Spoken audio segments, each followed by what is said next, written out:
Врачи с начала пандемии как на войне. Цифры как сводки с фронта. Заразившихся опасной инфекцией немало и среди самих медиков. Они вынуждены, рискуя своей жизнью, оставаться по ту сторону красной зоны. Забыв о семье, о детях, многие из них не видят родных неделями. Так безопаснее. Я и многие из нас здесь работают с самого начала еще объявления карантина, то есть это где-то середина апреля. С этих чисел мы работаем, в принципе, без одного выходного дня. И продолжаем по сегодняшний день работать, хотя у многих также есть и семьи, и дети. Как-то стараемся выкручиваться, но все это не зря. Для ингушских медиков, которые с первых дней на передовой, эти выплаты хороший стимул. Сложнее всего приходится работникам реанимации. Они вынуждены пропускать все через себя. Что там происходит, чтобы знать, там надо поработать сначала. Это очень тяжело там работать, если честно сказать. Аж прям не передать, на этих больных смотреть, с этими больными работать. Это очень тяжело. Морально ты не выдерживаешь эту нагрузку.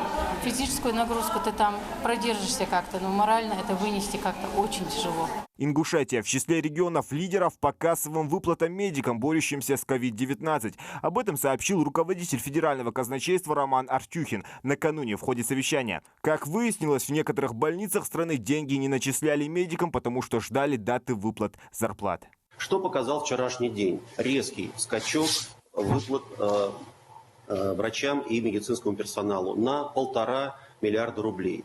Было 4,5 миллиарда, стало сейчас в настоящее время 5,9 миллиарда рублей. Регионы, передовики, могу отметить, Республика Ингушетия, Пензенская область, Ненецкий автономный округ 100% обеспечили расходование соответствующих средств. Каков положительный опыт мы видим в этих регионах? Первое. Органы здравоохранения вовремя заключили соглашение с учреждениями здравоохранения, медицинскими учреждениями и довели им соответствующие средства субсидий. Второе.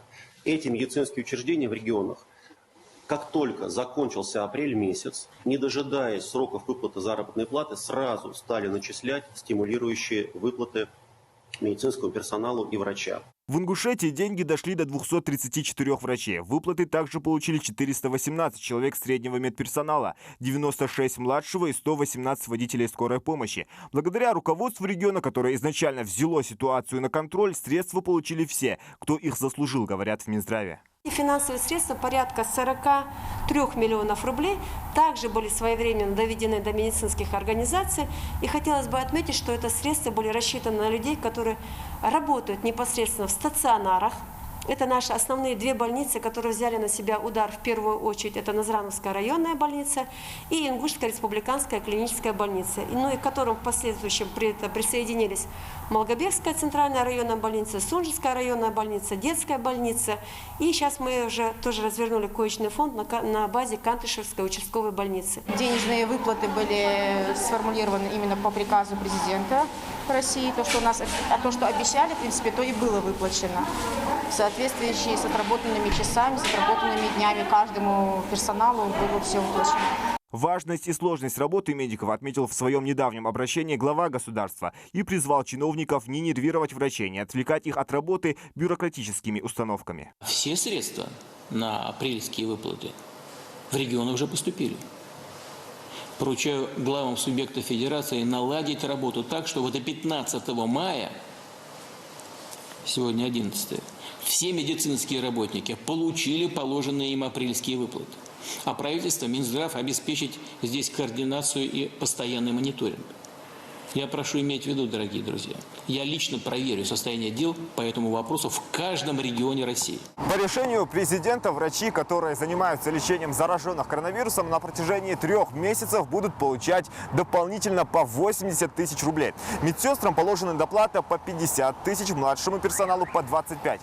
По данным Минздрава, сейчас в стационарах в России каждый день, рискуя подхватить опасный вирус, выполняет свой профессиональный долг 116 тысяч врачей и почти 243 тысячи фельдшеров и медсестер. Помимо прочего, в начале апреля из федерального бюджета Ингушетии было выделено порядка 17 миллионов рублей на стимулирующие выплаты медперсоналу, который реально был задействован в борьбе с ковид. И предприняли все меры, чтобы их получили именно те люди, кто работал, кто самоотверженно работал и оказывал медицинскую помощь населению. И эти выплаты сегодня получили у нас порядка 447 врачей, 859 среднего медперсонала и 159 человек – это из младшего медицинского персонала. Ответы на все вопросы, связанные с выплатами, можно узнать и на специальной горячей линии. Более того, в Минздраве просят при необходимости приходить к ним лично. Вопросы, я еще раз говорю, вопросы по данным выплатам. Мы убедительно просим вас озвучивать эти вопросы, приходить при необходимости к нам в Минздрав, написать заявление, если вы не согласны с данными выплатами. Мы возьмем этот вопрос на контроль, каждый случай будет разбираться.